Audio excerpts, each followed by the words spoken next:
یہی وہ بات ہے جو ایک بہت بڑا سوال ہے. مثال کے طور پہ رام کمار صاحب اور ان کی بیوی سیتا صاحبہ جو ہیں ان کو اللہ تعالیٰ ہدایت دے دیتا ہے اور وہ مسلمان ہو جاتے ہیں. اب مسئلہ کیا ہے؟ آپ کا قانون یعنی سندھ اسمبلی کا یہ بل یہ کہتا ہے کہ ان کا 15 سال کا جو لڑکا ہے جس کا نام راجیش ہے وہ یہ چاہتا ہے کہ میں مسلمان ہو جاؤں، لیکن سندھ اسمبلی کا جو بل ہے وہ ان کو مسلمان نہیں ہونے دیتا. میرا سوال یہ ہے صاحب کہ وہ 15 سال کا بچہ جس کو اللہ تعالیٰ نے ہدایت دے دی ہے، جس کے دل میں اللہ کی طرف سے ہدایت ودیت کر دی گئی ہے، اگر آپ اس کو 3 سال تک اس کو اسٹے کرنا پڑے گا یا 2 سال تک یا جو بھی اس کی عمر ہے، تو اس کا مطلب یہ کہ اگر اس دوران وہ مر جاتا ہے تو بروز محشر جب وہ پیش ہوگا نا صاحب، تو وہ پیپلز پارٹی کے رہنماؤں کا گریبان پکڑ کے یہ کہے گا اللہ کی بارگاہ میں کہ یا اللہ میں تو مسلمان ہونا چاہتا تھا، لیکن سید مراد علی شاہ صاحب کی جو کیبنٹ تھی اس نے جو بل پیش کیا تھا اس بل کے مطابق مجھے مسلمان نہیں ہونے دیا گیا. اور دوسری بات سمجھ لیں آپ، اس بل کے اندر جو سب سے بڑا فلا ہے وہ کیا ہے کہ 18 سال سے اوپر کا شخص جو ہے جو کہ غیر مسلم ہے وہ اگر دین اسلام قبول کرنا چاہتا ہے تو آپ کو پتا ہے اس کے لیے معاملہ کیا ہے؟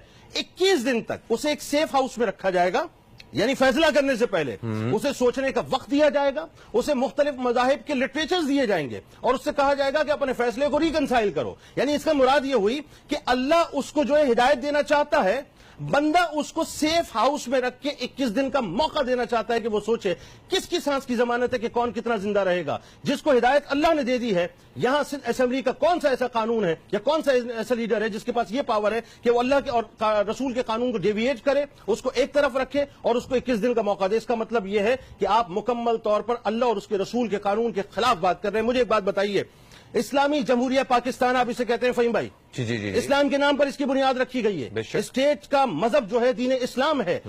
یہ کیسی عجیب سی بات ہے کہ پاکستان ایک اسلامی ملک ہے، اسلام کے ماننے والوں کی اسمبلی ہے، اسلام کے چاہنے والے اسمبلی کے اندر اکثریت میں بیٹھے ہیں، اسلام ہی کے ماننے والے مسلمانوں کے سامنے بل پیش ہوتا ہے اور اسلام ہی کے ماننے والے مسلمان جو ہیں اسلام کے خلاف اور مسلمانوں کے خلاف یعنی امر بالمعروف و نہی عن المنکر کے خلاف جو ہے وہ ایک بل پیش کرتے ہیں اور یہ کہتے ہیں کہ صاحب مسلمان جو ہے وہ سندھ کے اندر تبلیغ نہیں کر سکتا. میں ایک بات کہنا چاہتا ہوں، دیکھیں اقلیتوں کا جہاں تک تعلق ہے میں ان کے ساتھ ہوں، میں کھڑا ہوں ان کے ساتھ، جہاں جس فورم پہ میری ضرورت ہوگی میں کھڑا ہوں گا. میں مانتا ہوں کہ صاحب 1000 کے قریب بچیاں جو ہیں اسٹیٹسٹکس کے مطابق جبری طور پر اندرون سندھ کے اندر جو ہیں وہ کنورٹ کی جاتی ہیں. یہ انتہائی سفاکانہ کام ہے، وحشیانہ کام ہے، درندگی ہے یہ بلکہ میں یوں کہوں کہ عقیدوں کے حوالے سے یہ دہشت گردی ہے بنیادی طور پہ. لیکن صاحب اس کا مطلب یہ نہیں ہے، یہ بات یہاں تک ٹھیک تھی کہ جبری طور پہ آپ کسی کو کنورٹ نہ کرائیں، لیکن بل رضا اگر کوئی شخص جو ہے وہ کنورٹ ہونا چاہتا ہے اسلامی جمہوریہ پاکستان میں وہ آپ اس کو نہیں کرنے دینا چاہتے. دوسری بات یہ ہے دنیا میں بڑی بڑی سیکولر اسٹیٹس موجود ہیں، سیکولر ممالک موجود ہیں. امریکہ نے آج تک پابندی نہیں لگائی صاحب، اس طرح کا کوئی بل پیش نہیں کیا. وہاں تو فریڈم آف اسپیچ ہے. کیا وہاں جبرن مسلمان کیا جاتا ہے لوگوں کو یا جبرن ہونا نہ ہونا ایک الگ موضوع ہے، لیکن وہاں پر کم از کم قدغن بھی نہیں لگائی جاتی کہ آپ تبلیغ نہ کریں. ہاں صحیح. یعنی دیکھیں نا بات یہ ہے کہ بھارت کی ہم بات کرتے ہیں، کتنی بڑی سیکولر اسٹیٹ ہے، کتنا بڑا سیکولر ملک ہے، لیکن وہاں پر اس قسم کی کوئی قدغن نہیں ہے. لگی تو کہاں لگی؟ آگ اپنے ہی دامن میں اپنے ہی گھر پہ لگی. میرا ماننا یہ ہے، میرا کہنا یہ ہے صاحب، بلاول بھٹو زرداری صاحب، مراد علی شاہ صاحب، بہت مزے سے آپ دیوالی منانے کے لیے گئے تھے نا، جائیے ہندو برادری کو آپ سپورٹ کیجئے. ووٹوں کا معاملہ ہے نا، آپ کو ووٹ چاہیے، آپ ووٹوں کے لیے سارا کام کر رہے ہیں، آپ اور کچھ نہیں کر رہے. آپ کو ہندو برادری کی بنیادی طور پہ جو سپورٹ چاہیے، آپ نے دیوالی منائی، آپ نے جا کر وہاں پر آرتیاں جو ہیں وہ اتاری، آپ نے وہاں پہ جا کے پوجا پاٹ کی. میں یہ کہتا ہوں صاحب یہ کرنے کی بجائے اگر آپ ہندو برادری کے بنیادی مسائل کی طرف آ جاتے نا، وہ بہت اہم بات ہوتی فہیم بھائی. یعنی مجھے تکلیف ہوتی ہے یہ بات کہنے میں کہ یہ سیاسی طور پہ ایک گیمک ہے ویسٹرن ورلڈ کو خوش کرنے کے لیے. آپ ہندو برادری کے مسائل کو جا کر دیکھیے، عمر کوٹ میں، سکھر میں، لاڑکانہ میں، تھر میں، یعنی وہ پانی جو کہ جانوروں کو اور کتوں کو پلانے کا نہیں ہے وہ وہاں کی ہندو برادری پی رہی ہے. آپ نے کبھی ہندو برادری کو، ہماری ہندو برادری کو، پاکستان کی ہندو برادری کو کبھی آپ نے پینے کا صاف پانی وہاں پر دیا؟ کبھی آپ نے ان سے یہ پوچھا کہ تمہارے پاس کھانے کو ایک روٹی موجود ہے؟ ان کی حالات زندگی آپ نے بہتر نہیں کی. آپ کا مسئلہ یہ ہے کہ آپ کو ویسٹ کو خوش کرنا ہے، کیونکہ راجیش کمار صاحب جو کہ پاکستان مسلم لیگ نون کے قومی اسمبلی کے ممبر ہیں، انہوں نے ایک بات بڑی عجیب سی کہی جو مجھے بڑی عجیب لگی. کہنے لگے جی اس بل کے پیش ہونے کے بعد جو ہے پاکستان کا جو انتہا پسندی کا ایک لیبل پاکستان پر اور مسلمانوں پر لگا ہوا تھا وہ ختم ہو گیا ہے.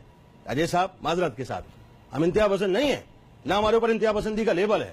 ہم تو محبت کرنے والے اور پیار کرنے والے لوگ ہیں. اگر آپ کو تاثر صحیح کرنا ہے تو جا کر اپنی برادری کے خدا کا واسطہ ان لوگوں کے لیے کام کیجئے جو بیچارے جانوروں سے بدتر زندگی وہاں پر گزار رہے ہیں. اور ایک بات مجھے اور بتائیے صاحب، فہیم بھائی، میں اور آپ، ہمارے پاس تو صاحب ایک ہی پیمانہ ہے.